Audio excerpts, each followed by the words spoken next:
at the Omicron surge and every member of Team Toronto who has helped us to ramp up these vaccinations. Team Toronto has delivered more than 1.3 million third doses, and this has helped to ensure that 57% of eligible residents have the best protection possible against Omicron.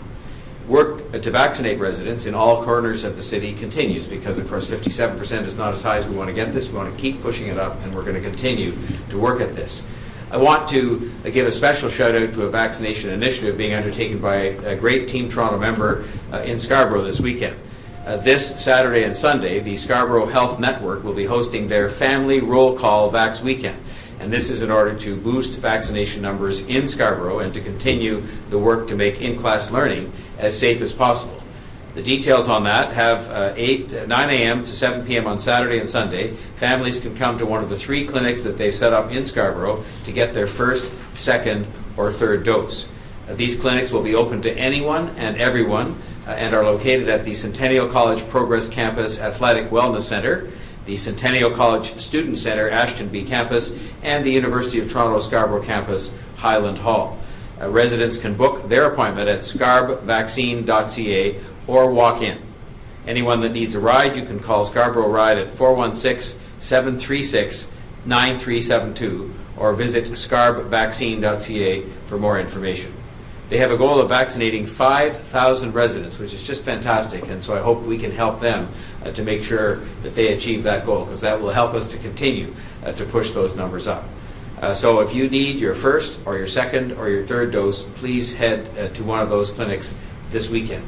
This will help to protect you and your family and your community and your co-workers and your fellow students. And I want to thank the Scarborough Health Network for continuing the work that they've done. They've been such great partners all the way through to help people get vaccinated.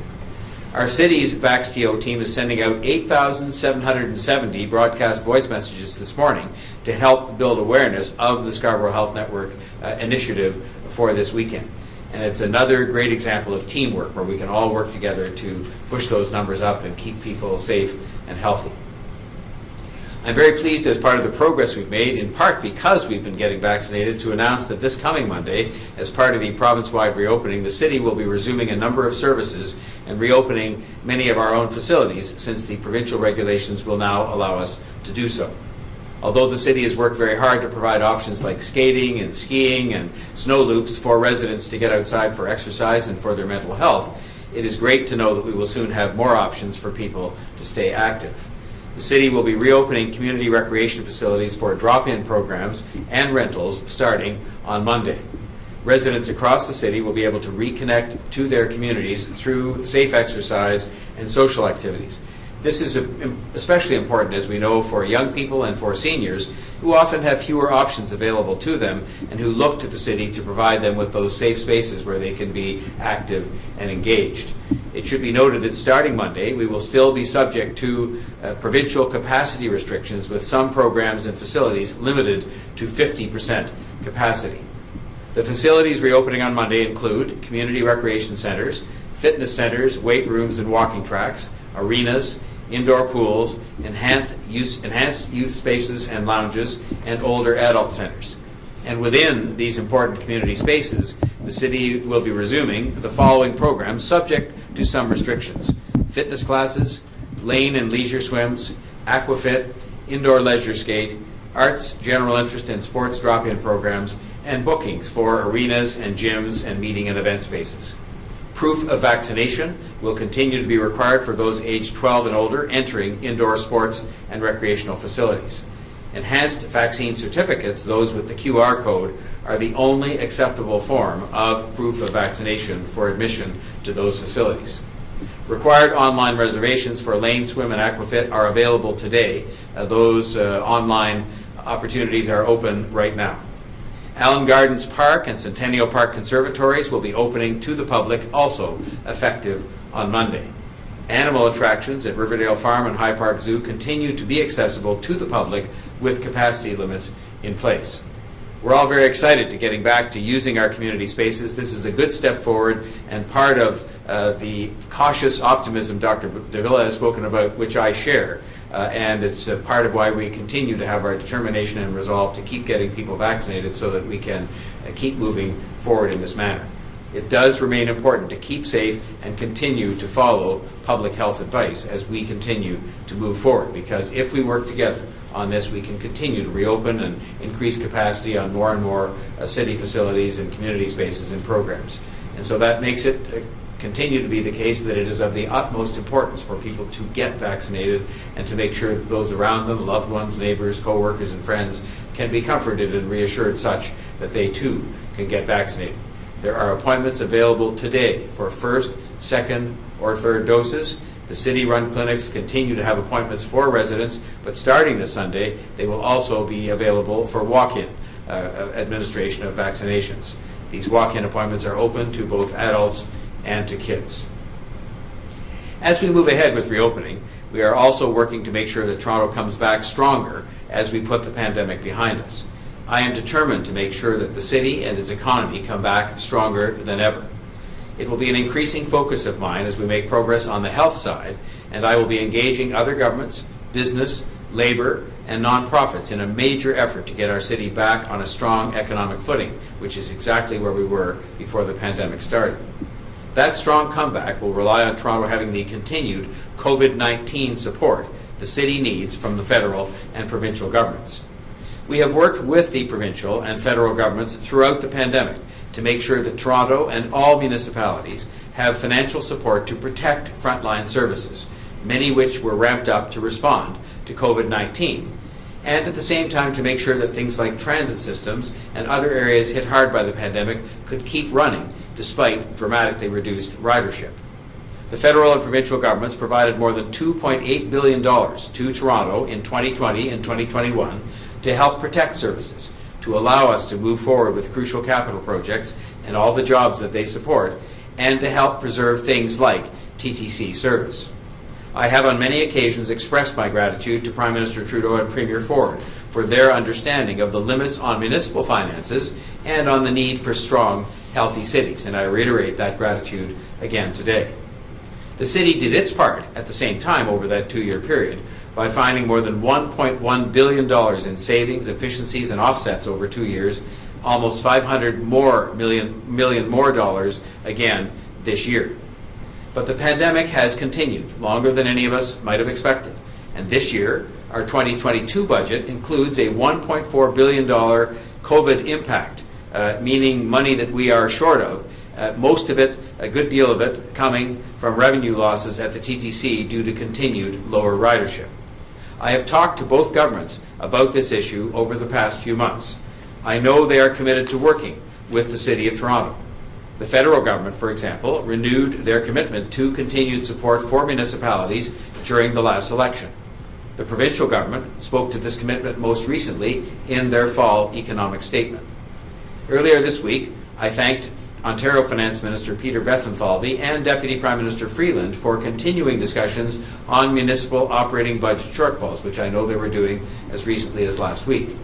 I did so based on the accounts I did receive from representatives of both governments that they had constructive discussions on this matter as recently as last week's federal-provincial finance ministers' meeting. This assistance is critical for us to have confirmed in order to protect essential frontline services and capital projects that create jobs and will help the Toronto and national economies recover and be strong. That is made crystal clear in a briefing note that is being considered by the Budget Committee today, and I would draw your attention to that note. All of this starts with the understanding that cities cannot raise or borrow money in the same manner as the other governments. We are not allowed to run a deficit, and I'm fine with that. But then, when we need help, when a pandemic devastates our transit ridership, for example, and the revenues disappear that went with that ridership, then that is the principal reason we're in the position we're in, and we are looking for continued partnership with the other governments. In the briefing note, our city staff warned that if COVID-19 funding from other governments is not forthcoming in such a way as to allow us to fully address the financial impacts arising from the pandemic, the city would have to, first, cancel $300 million in planned capital projects in 2022.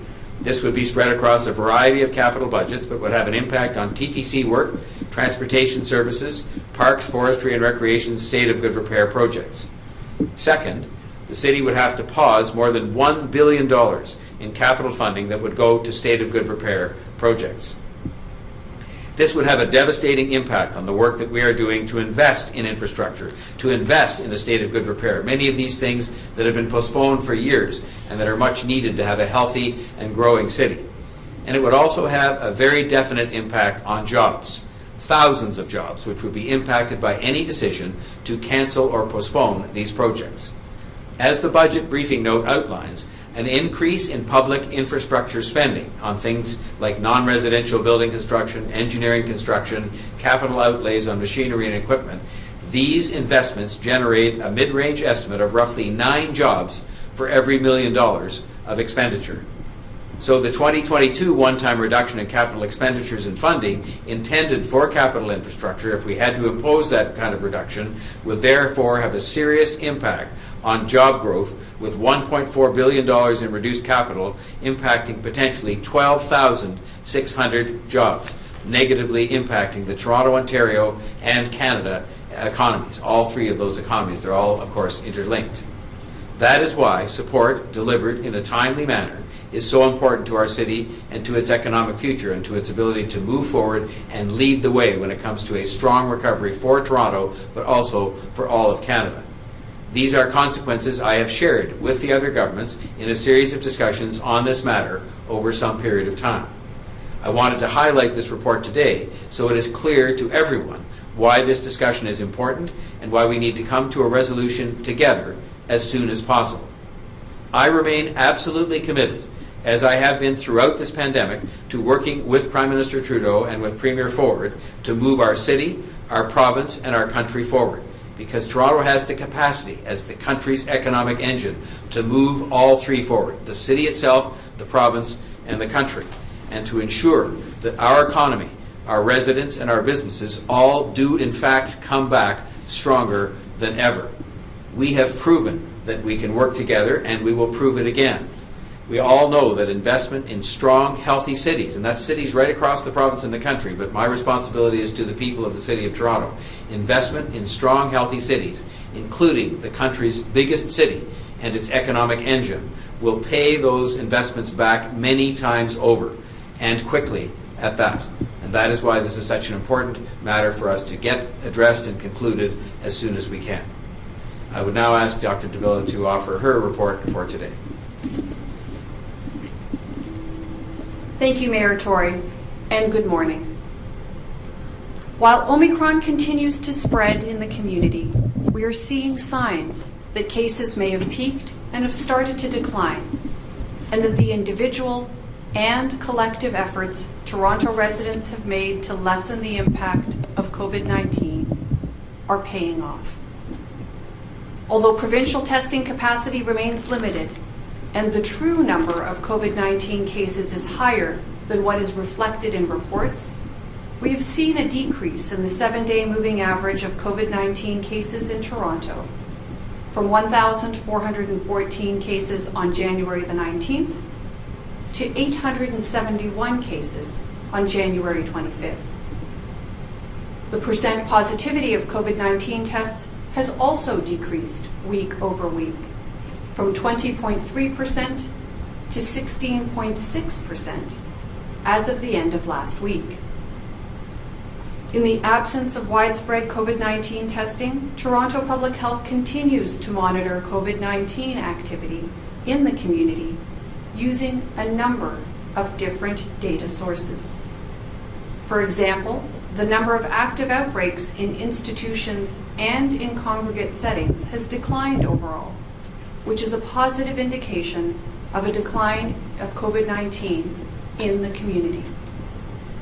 Wastewater surveillance, or testing Toronto sewage for the presence of COVID-19, looks at changes over time, helping us understand the presence of COVID-19 in the community, regardless of the testing strategy that's in place. Beginning today, Toronto Public Health is making wastewater surveillance data to the public, available to the public, as part of its regular COVID-19 surveillance reporting. Ontario's wastewater surveillance is coordinated and hosted by the Ministry of the Environment, Conservation and Parks. Ryerson University and the University of Toronto complete laboratory analyses on wastewater samples collected by the City of Toronto. The wastewater surveillance data on the City of Toronto website are analyzed at the provincial level through this ministry, who then summarizes the data from the 4 wastewater treatment plants in the City of Toronto. Toronto Public Health will update the wastewater surveillance report on Wednesdays moving forward. The latest analysis shows that the declines noted in the wastewater signal across most of Toronto's wastewater treatment plants over the last few weeks are now showing some signs of slowing or plateauing. However, taken all together, there are certainly encouraging signs. And while they give reason for optimism, we must remain cautious, especially as in-person interactions will increase following the loosening of provincial restrictions on January 31st. We continue to see a large number of people being admitted to hospital and intensive care on a daily basis, and our healthcare system's capacity is still stretched thin. Currently, there are 575 Toronto residents in hospital with COVID-19 and 93 people in ICU. You have also likely heard recent reports of a new Omicron subvariant called BA.2. At this time, we have limited information about BA.2 and how it may differ from the Omicron variant that is the current dominant variant circulating in our communities. For now, it is sensible to remain cautious. Given these developments and in anticipation of increased in-person interaction following the removal of certain provincial restrictions on January 31st, it remains critical that we all continue to do our part to minimize the spread and impact of COVID-19 by taking the steps that have been proven to work time and again. This includes getting vaccinated, reducing our contacts, wearing a well-fitted, high-quality medical mask, practicing physical distancing, increasing ventilation, and staying home when we are sick. While these measures slow the spread and impact of COVID-19, Omicron is highly contagious. And as more and more Torontonians encounter Omicron, we expect that immune protection from COVID-19 will rise in the community as a result of prior infection. This is expected to occur because the body's immune response to COVID-19 infection will provide some protective effect against future infection. However, the amount of protection this provides varies from person to person. This also comes at the risk of experiencing serious health impacts and potential long-term side effects from a COVID-19 infection. This protection gained through infection may also wane over time or be less effective at preventing reinfection by different variants of the virus. The COVID-19 vaccines offer a much more consistent immune response and, as a result, more reliable protection against COVID-19. I strongly recommend that all eligible individuals get vaccinated and boosted against COVID-19, including those who have recovered from a COVID-19 infection. As I shared earlier this week, Team Toronto is focusing its efforts on a hyper-local, mobile, and pop-up clinic strategy that brings the COVID-19 vaccine to people where they live, work, study, and play. Thanks to an ample supply of both Pfizer and Moderna vaccines and the amazing efforts of the Toronto Public Health staff and our Team Toronto partners, there are many vaccination opportunities available for eligible Torontonians in the coming days and weeks. Each dose delivered represents another step towards blunting the impact of COVID-19 and gives me hope that we will soon move on from this challenging time. I know that this has not been easy, and I remain ever grateful for the many Torontonians who have stepped up again and again to do their part. Thanks to your efforts, we will get through this together. I'll now hand it over to Chief Pegg to deliver his remarks for today. Thank you, Dr. Davila, and good morning. I'm pleased to report that we are continuing to see a favorable trend across our emergency services with respect to unplanned absences as a result of COVID-19. Yesterday, our emergency and essential services operated with an average unplanned absence rate of 6.9%. This is down from 10% just a week ago. This is testament to the effectiveness of the unplanned absence mitigation strategies that each of our city services have been implementing since the outset of the Omicron wave of COVID-19. Between December 24th and January 27th, our emergency and essential services operated with an average unplanned absence rate of 11.5%. Yesterday, Toronto Paramedic Services operated with 120 ambulances on the road and an unplanned absence rate of 6.4%. Also yesterday, Toronto Fire Services operated with all 124 frontline trucks and crews in service and an unplanned absence rate of 3.3%. I would like to once again acknowledge and thank each and every member of our team who continues to report for duty each day, accept extended and overtime shifts as required, and for going above and beyond to ensure the continued delivery of the services that our residents rely on each day. From a citywide perspective, yesterday, we operated with an average unplanned absence rate of 4.6% across all of the city divisions. This is down from 6.7% just a week ago. Each of our other emergency, essential, and critical services, including Toronto Police, Toronto Water, TTC, Shelter Support and Housing, Senior Services and Long-Term Care, Children's Services, and our city-operated COVID-19 vaccine clinics also continue to provide exceptional service to Toronto residents, and I thank them also. Finally, our COVID-19 Strategic Command Team continues to work every day in order to ensure that all aspects of our citywide response to the pandemic remain both responsive and effective. As the situation with COVID-19 continues to evolve, we continue to evolve our planning and response accordingly. As always, I encourage you to continue to make toronto.ca/COVID-19 your first choice for up-to-date, accurate, and timely information on all aspects of COVID-19 response in Toronto. Thank you. Thank you, Chief. We'll now go to questions. First up, David Ryder from the Toronto Star. Go ahead, Dave. Good morning, everyone. Question for Dr. Davila. Yesterday, Dr. Moore talked about reducing contact tracing to very specific situations and also not requiring restaurants and bars to collect information that would help with contact tracing by local health units.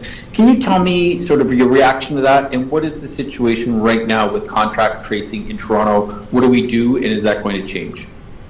So sure, David, thanks for the question. And I think this really all stems from the change in the provincial testing regime. Because you know, if you don't have contacts unless you've actually got a confirmed case, and those cases are determined based on testing. So at this point in time, given that testing is focused on those highest risk individuals and on highest risk settings, that's where the case and contact management efforts are being focused. These are the settings where we know that people who are most likely to have severe outcomes associated with COVID-19 infection, and where we know ongoing transmission of COVID-19 is most dangerous and most likely to have a significant impact on health. that's where the resources are actually being focused on at this point in time. Of course, as part of public health efforts at this point in the pandemic, you've heard us speak about this for many weeks now, and you'll continue to hear us speak about it for some time yet. We're focusing our efforts on all the preventive strategies to stop cases from happening in the first place. So vaccination is key amongst those prevention strategies, but of course we can't forget those self-protection measures you've heard me speak about so many times over the last couple of years now. Wearing the mask, physical distancing, ventilation, keeping your distance, and of course staying home when you're sick. So those are the focuses of public health at this point in time, given our current circumstances. Thank you. And following up on that, Dr. Moore also talked about, it sounded like kind of a change in the way of looking at COVID, and saying that we're going to have to get used to living with the virus, and that, he talked about possibly, raising or lifting restrictions going forward. It sounded like, in a significant way. What do you think for Toronto about learning to live with the virus as opposed to combating it? And are we ready to lift many or all restrictions in the next couple of months?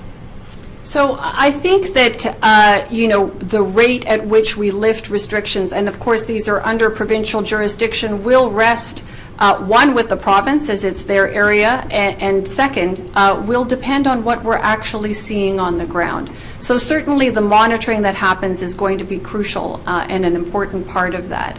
But I think increasingly over time, perhaps at the beginning of the pandemic, now a couple of years ago, there was some thought about, eliminating COVID and going for a COVID zero strategy.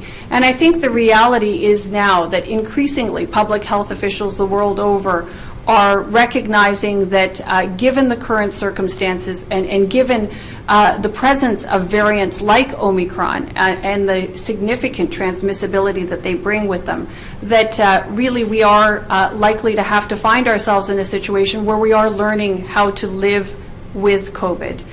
People are talking about, eventually getting to a point where COVID is more endemic. It's part and parcel of our background. You may see some flare-ups over time, but I do think that this is increasingly where public health officials are understanding we're going to need to go over time. What exactly that looks like will depend on what we see on the ground, but I think that it will involve using all those lessons we've learned over the last 2 years.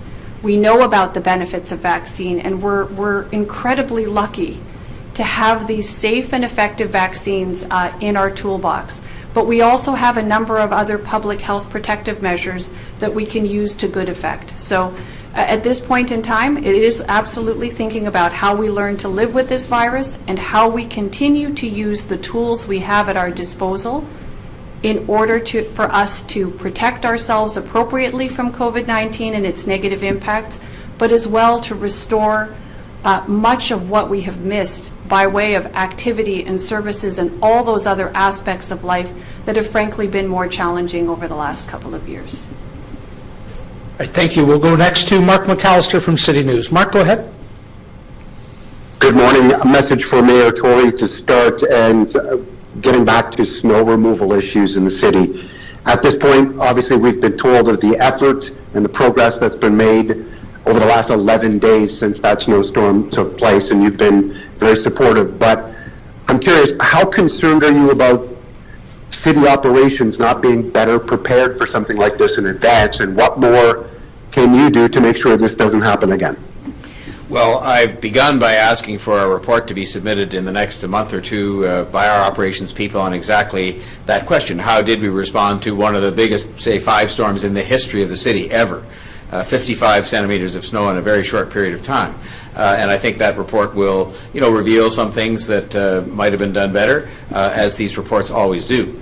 But I will say that if you look at the magnitude of the challenge that was put in front of the team, which is historic in proportion, the biggest snow removal operation in the history of the city, without exception, I think they've been doing very well at that, and work continues. There are places and people who are frustrated.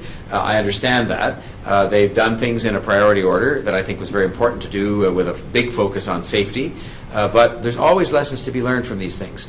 And so we'll learn those lessons and we will do better. But I do want to say that I think the effort that's been put forward by the women and men who do this work for us has been good in extraordinarily challenging circumstances. 50,000, I think, or 60,000 tons of snow that have been moved. And we're finding our way with respect to some of the new areas where we're plowing sidewalks and so on with some of the new equipment. And that is the first year that we've been doing that. And we're going to continue with those efforts and, do better just by gaining experience. But I can just tell you that they're focused on, in the short term, on getting it done. The work continues over the next few days. I speak with them every morning and see the heat maps that indicate where some of the problems are, and we will get those problems resolved. To your point that the work continues, I don't know what you've been told about next week, but there's another storm on its way with potential for 20 centimeters of snow on top of what we already have. What is being done now to better handle another possible storm like this just 4 or 5 days from now on top of what probably has happened? With a smile on my face this morning, I referred to that as a light dusting, 20 centimeters of snow, and normally that would be a major snowfall in the city of Toronto. And maybe that puts in perspective the fact that the one we had 10 days ago was 55 centimeters. And so this one, all the preparations are always in place for a 10 to 20 centimeter snowfall, and all the different protocols that talk about when plows start, where they start, when the salting and so on start, which is even before the snow gets here.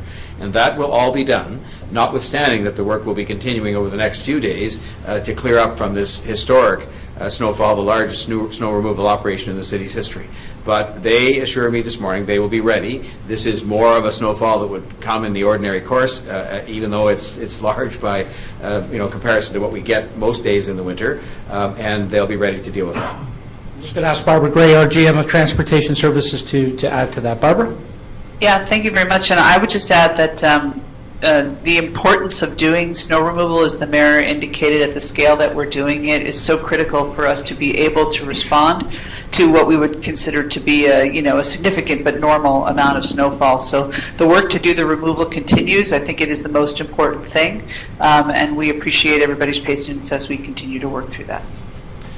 Thank you, Barbara. We'll go next to Chris Glover from the CBC. Chris, go ahead, please. Oh, hey there. I just wanted to build off that first question a bit more. Or the second question that was around learning to live with COVID and what exactly does that mean? I understand perhaps from kind of a public health perspective from your cases, you kind of know what those outcomes might look like. But for a lot of people in the public who might be hearing that phrase this week and wondering what that actually is going to end up looking like or what the possibilities of that looking like might be, I understand that you're saying you need to wait to see what the situation is like on the ground, and monitoring is going to be important. But for those of us who are kind of scratching our head, trying to wrap our heads around what it actually means to live with COVID and what that could look like, could you give us a scenario or two of how you see this playing out in the next weeks ahead?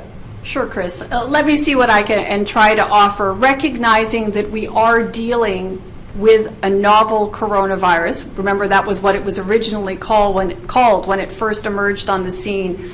Now over 2 years ago. So I think there is much that we have yet to understand, and we've been evolving our understanding over the course of the last 2 years. But learning to live with COVID perhaps can be seen as akin to something along the lines of how we manage influenza on a yearly basis. And I just offer that as an example. It may not be exactly like that, but it might be something that I think people can relate to. So every season, every winter, we have cold and flu season. And some flu seasons are worse than others. And we know that it has impact on our healthcare system. And yes, it does make a number of people sick, unfortunately. And yes, unfortunately, people do lose their lives to it. However, we have treatments available, we have vaccines available to help protect us, And we find ways of balancing other activities of life along with the control measures that are there in place to better mitigate the negative impacts associated with influenza. So it's something along those lines. It may not be exactly like that, but I think that gives you and hopefully the public a little bit of a sense as to what living with COVID might look like, at least in part. Yeah, thank you so much. It really does. And I was kind of thinking that was along the lines of what you were thinking. The curious thing that I guess I'm wondering is, Dr. Moore made that statement yesterday. It came on the same time when we're seeing this convoy moving across the country, and I was at one of those protests yesterday, and a lot of folks in that crowd were saying things along the lines of what he had said yesterday, that we need to learn how to live with this. We can't be afraid of this. And they were seemingly placing themselves at odds with public health officials. So I'm curious, do you feel like the messaging is adjusting to kind of match that acknowledgement of the fact that public health is trying to say that they see what these people's concerns are? They understand that we do need to kind of live with this going forward. I guess what I'm asking is, was a statement like that yesterday and the statement that you just gave me there, is that kind of in reaction to the protests that we're seeing swell across the country? You know, Chris, I think what I'm offering to you as a statement around what it looks like to live with COVID is actually a reflection of the science, right? And the best available science in respect of how to manage what has been a very significant public health challenge. In fact, the most significant public health challenge of the last 100 years. And I think it also reflects the general perspective of public health, which is that we are about promoting and protecting health overall. Right now, for the last couple of years, COVID-19 has been a very significant component of that. But we recognize, and we've always recognized, that the experience of health and the maintenance of health is about more than any single dimension. So as much as COVID-19 has occupied our minds for the last 2 years, we've always known that health is about more than just COVID-19. And we have now tools available for us. We've got safe and effective vaccines. We have protective measures that we've been able to deploy and use. And I see how well we've been able to do that. Here in the city of Toronto, more than 90% of the entire city has at least one dose of vaccine on board. And when I go out and look around, I see people really practicing, good public health measures, good self-protection measures, wearing their masks, keeping their distance, using ventilation, staying home when they're sick. These are the kinds of things that I think will help us get to beyond the COVID-19 pandemic, help us mitigate the negative impact of COVID-19, and ultimately help us get to address all the other aspects of life that actually contribute to our health as well.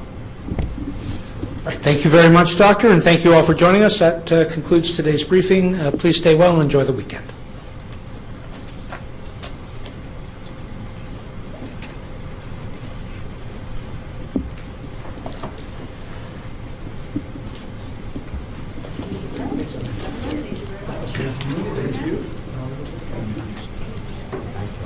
Thanks, guys.